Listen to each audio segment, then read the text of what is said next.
MCU phase 3 का epic start हुआ था Captain America Civil War movie से और इस मूवी को फैंस के साथ साथ क्रिटिक्स ने भी बहुत पसंद किया था।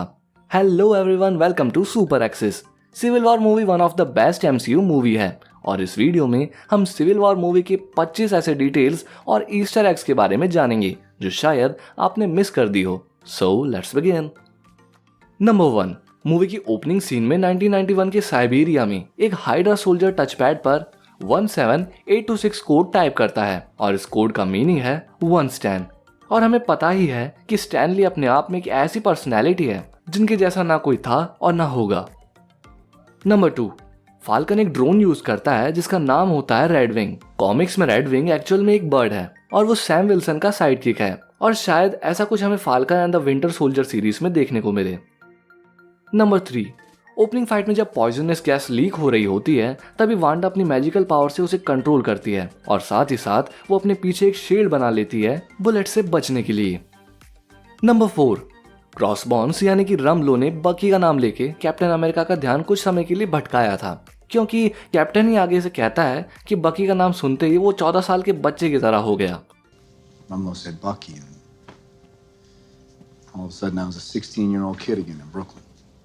और फिर एवेंजर्स एंड गेम में कैप्टन ने अपनी जान बचाने के लिए सेम ट्रिक का यूज करके 2012 के कैप्टन का ध्यान भटकाया था। Bucky is alive!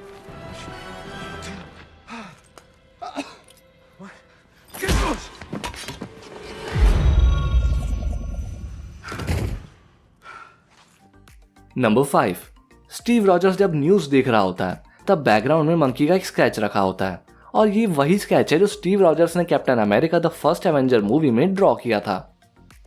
नंबर 6, ये एक फन फैक्ट है जहां इस सीन में सभी की सीटिंग अरेंजमेंट जैसे फ्यूचर की इन्फिनिटी वॉर मूवी की एंडिंग की हिंट दे रही हो, यानी कि जो राइट साइड में बैठे हैं वो सभी थैनोस की स्नैप की वजह से डिसअपियर हो गए और जो लेफ्ट साइड पे बैठे हैं वो सरवाइव कर गए। और तो और टोनी सभी से थोड़ा दूर बैठा है जैसे इन्फिनिटी वॉर में वो सबसे दूर था। नंबर 7, मूवी की स्टार्टिंग में हमें कैप्टन के सूट के शोल्डर्स पर एवेंजर्स का लोगो दिखता है, पर सोकोविया अकॉर्ड्स की वजह से जब एवेंजर्स अलग अलग हो जाते हैं तब कैप्टन अमेरिका उस लोगो को निकाल देता है। कैप बकी को मिलने जाता है और उसके बाद मूवी में एवेंजर्स का लोगो कैप के शोल्डर पे नहीं दिखता। नंबर 8, अगर इस शॉट में वॉर मशीन का आर्मर ध्यान से देखा जाए तो वॉर मशीन के आर्मर पर कुछ टैली मार्क्स दिखते हैं जिसमें अल्ट्रॉन्स के सिंबल्स होते हैं जो रिप्रेजेंट करते हैं कि वॉर मशीन ने कितने एनिमीज को टेक डाउन किया था सोकोविया के बैटल में। और ऐसा रियल वर्ल्ड में भी पायलट्स करते हैं जब भी वो किसी जेट या फिर प्लेन को टेक डाउन करते हैं। और आगे वॉर मशीन के सूट पर 03 लिखा है जो रिप्रेजेंट करता है मार्क 3 सूट। हमें मार्क 2 आयरन मैन 3 और मार्क 1 आयरन मैन 2 मूवी में दिखा है। नंबर 9, आयरन मैन 1 में ओबेडिया से एक आर्क रिएक्टर नहीं बन पा रहा था जो कि उसके सूट में फिट हो जाए, लेकिन टोनी स्टार्क ने सिविल वॉर में इतना छोटा आर्क रिएक्टर बना दिया था जो उसके रिस्ट पर था और ये रिपल्सर को पावर दे रहा था। नंबर 10, सिविल वॉर मूवी में पहले ब्लैक पैंथर के लिए बहुत ही छोटा रोल सोचा गया था और स्पाइडरमैन को एक बड़ा रोल देने का प्लान था, लेकिन जब मार्वल को ये लगा कि शायद स्पाइडरमैन के राइट्स उनके पास नहीं आएंगे तब उन्होंने ब्लैक पैंथर के रोल को बढ़ा दिया। लेकिन जब स्पाइडरमैन के राइट्स मार्वल के पास वापस आ गए तब उन्होंने ब्लैक पैंथर के रोल को चेंज नहीं किया और स्पाइडरमैन को ही छोटा रोल दे दिया। नंबर 11, हॉकाई जब वांडा को साथ लेने आता है तब विजन उन्हें रोकने की कोशिश करता है और तब वांडा विजन को नीचे फेंक देती है, पर इंटरेस्टिंग फैक्ट ये है कि वांडा उसे नीचे पुश नहीं करती बल्कि वो उसे बहुत ही ज्यादा डेंस और हैवी बनाती है जिसकी वजह से वो हिल भी नहीं पाता। फ्लोर पे क्रैक्स पड़ने लगते हैं और वो नीचे गिर जाता है। नंबर 12, एयरपोर्ट बैटल शुरू होने से पहले एक अनाउंसमेंट होती है।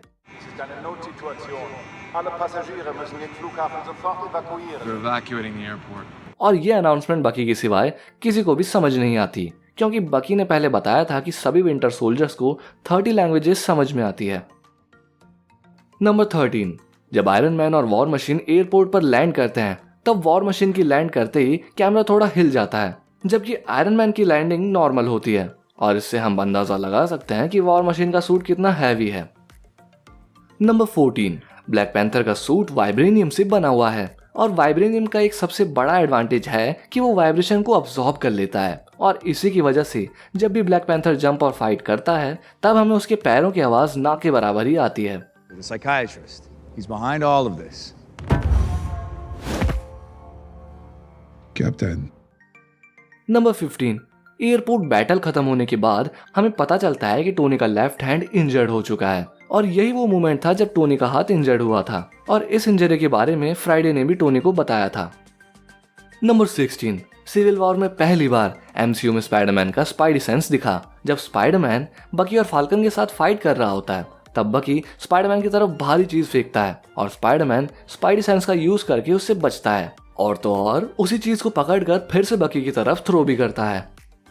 नंबर 17, एंटमैन की सूट में लेफ्ट हैंड पर एक डिस्प्ले है जो नॉर्मली रेड कलर की होती है, पर मूवी में जब एंटमैन जायंट फॉर्म में ट्रांसफॉर्म हुआ तब वो डिस्प्ले ब्लू कलर में ग्लो करने लगा और ऐसा इसलिए क्योंकि जायंट फॉर्म में ट्रांसफॉर्म होने के लिए ब्लू पिम पार्टिकल यूज होते हैं और तो और डिस्प्ले के साथ बहुत जगह पर ब्लू कलर ग्लो होता हुआ दिखता है। नंबर 18, एयरपोर्ट बैटल में जब फाल्कन और आयरन मैन की फाइट चल रही होती है तब फाल्कन आयरन मैन पर एक मिसाइल शूट करता है और तभी अगर इस सीन को फ्रेम बाय फ्रेम देखें तो कुछ सेकंड्स के लिए वहां नेट दिखाई देती है और ये नेट आयरन मैन ने शूट की होती है फाल्कन को ट्रैप करने के लिए, पर फाल्कन की मिसाइल लगने की वजह से वो मिस हो जाता है। नंबर 19, सिविल वॉर मूवी में एंटमैन एमसीयू में दूसरी बार देखने को मिला था और फिर भी उसके सूट में 2 अपग्रेड्स हम नोटिस कर सकते हैं। फर्स्ट, एंटमैन छोटा और बड़ा होने के लिए जिन बटन्स का यूज करता है वो अब लेबल्ड हैं to avoid confusion. Second, helmet design. First Antman movie में फेस मास्क 2 पार्ट में ओपन होता है, पर इस मूवी में मास्क एक सॉलिड पीस की तरह ओपन होता है। Number 20, Tony Stark other Avengers या फिर प्रिजनर्स को मिलने जब प्रिजन सेल में जाता है तब हॉकाई टोनी को फ्यूचरिस्ट कहता है। The futurist, gentlemen! The futurist is here! The futurist song album है बाय रॉबर्ट डाउनी जूनियर जो 2004 में रिलीज हुआ था। नंबर 21, टोनी हेलीकॉप्टर में सूट अप करने के लिए एक बटन को प्रेस करता है और वहां लिखा हुआ होता है MKXLVI, जिसका मतलब है मार्क 46 जो रोमन नंबर में लिखा हुआ है, जो हमें बताता है कि टोनी आयरन मैन सूट का कौन सा एडिशन यूज कर रहा है। नंबर 22, साइबेरिया में लैंड करने के बाद बकी क्विंजेट से गन लेता है और जिस ड्रॉर से बकी गन लेता है उस पर रोमनॉव लिखा हुआ होता है, जिससे पता चलता है कि जो गन बकी यूज कर रहा था वो ब्लैक विडो से बिलोंग करती है। नंबर 23, टोनी, स्टीव और बकी की फाइनल फाइट में टोनी का टारगेटिंग सिस्टम डैमेज हो जाता है और ये तब हुआ था जब टोनी बकी की तरफ ब्लास्ट शूट करता है और कैप्टन उसे शील्ड की हेल्प से टोनी की तरफ डिफ्लेक्ट कर देता है, जो टोनी के हेलमेट पर लगने की वजह से उसकी टारगेटिंग सिस्टम को डैमेज कर देता है। Number 24, captain and iron man की एंड फाइट की वक्त जब कैप्टन अपनी शील्ड से आयरन मैन को मार रहा था तब अगर इस शॉट को फ्रेम बाय फ्रेम देखें तो हम क्लियरली देख सकते हैं कि टोनी मार्क 46 सूट की हेल्प से कैप्टन की शील्ड के आर पार भी देख सकता है। नंबर 25, जब कैप्टन आयरन मैन पर भारी पड़ने लगता है और आयरन मैन उससे संभाल नहीं पाता तब टोनी फ्राइडे को कैप्टन के लड़ने के पैटर्न एनालाइज करने के लिए कहता है और जब फ्राइडे एनालाइज करने लगता है तब अगर पॉज करके जूम करके देखा जाए तो वहां कैप्टन के हर एक पंच का इम्पैक्ट फोर्स दिखाता है और कैप के हार्डेस्ट पंच का इम्पैक्ट फोर्स 1346.206 न्यूटन होता है, जिससे हम कैप्टन की स्ट्रेंथ का अंदाजा लगा सकते हैं। तो वीडियो पसंद आई हो तो वीडियो को लाइक एंड शेयर जरूर करना। आपका वैल्यूएबल फीडबैक मुझे कमेंट करके जरूर बताइएगा। अगर चैनल पे नए हो तो ऐसे ही वीडियोस के लिए चैनल को सब्सक्राइब करना मत भूलिएगा। मैं मिलता हूँ आपसे नेक्स्ट वीडियो में, तब तक के लिए बाय बाय।